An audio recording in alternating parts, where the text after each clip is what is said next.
What's up, guys? Rob Wilson here. Welcome back to Money Monday, the show where we talk about the most important things from the previous week that you need to know about your money. Apparently, it was financial tomfoolery week on Wall Street, as there were a number of very rich people and very large companies caught doing some very strange things, starting with JP Morgan Chase. Now, those of you who are customers of JP Morgan Chase may be a little uneasy this week after the company's CEO Jamie Dimon released a statement saying that the company suffered a $2 billion loss, that's billion with a B, from some of its trading activities. Especially since this announcement comes only weeks after he assured reporters that there were no issues within his trading unit. So first of all, I was dead wrong when I said that.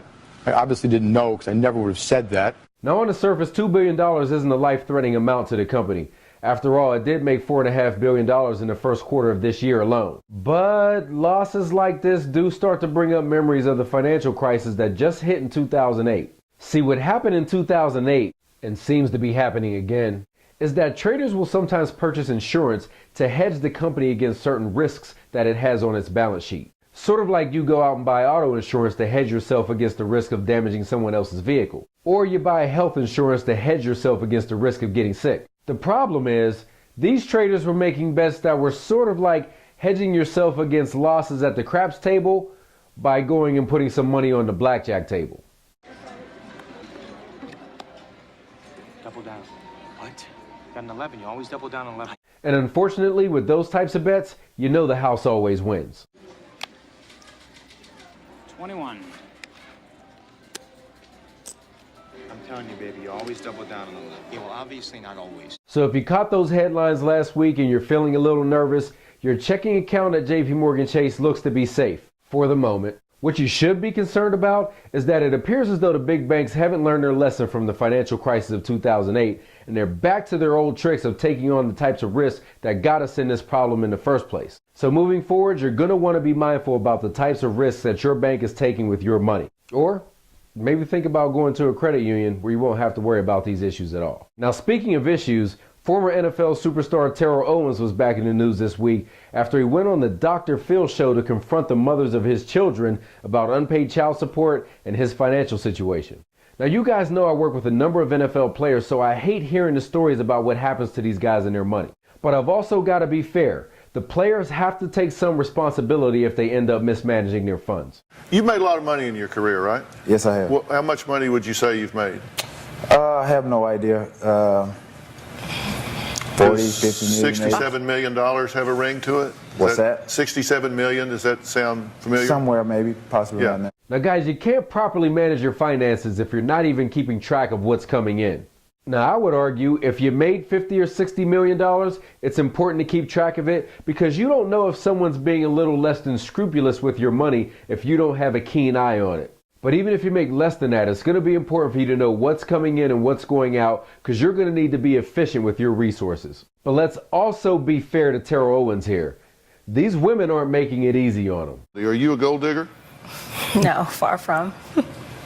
I have to laugh, I'm sorry. Have you gotten $1 million from him? I probably have, I don't know.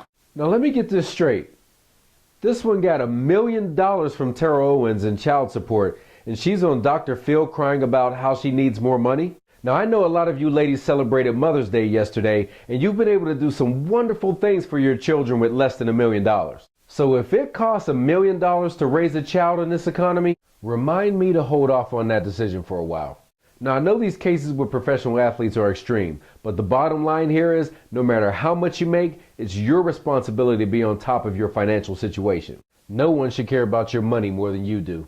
And our final tomfoolery of the week comes from Yahoo and its recently fired CEO. Now, guys, I know you're out there working hard to find the job of your dreams, but please, please, please don't be like Yahoo CEO and lie on your resume. Apparently, Scott Thompson indicated that he had a degree in accounting and computer science from Stonehill College. Computer science is pretty useful if you're going to run an internet company.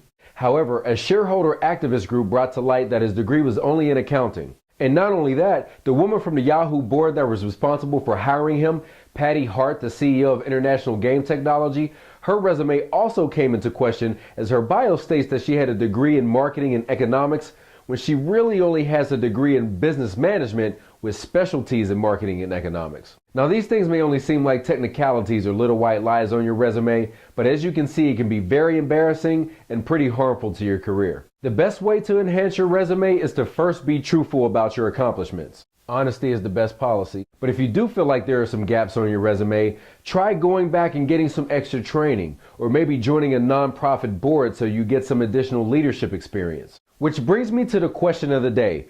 What one thing on your resume would you like to update or enhance, truthfully of course, that's going to get you closer to landing your dream job? Please leave your response in the comment section below or send me a tweet at RobWilsonTV. And of course, if you love learning about your money every week, then don't forget to subscribe to my YouTube channel. Well guys, that's it for this special tomfoolery edition of Money Monday. Until next time, you guys get back to work, and I'll see you next week. Right, tax season really shed a lot of light on how unorganized folks' finances really were.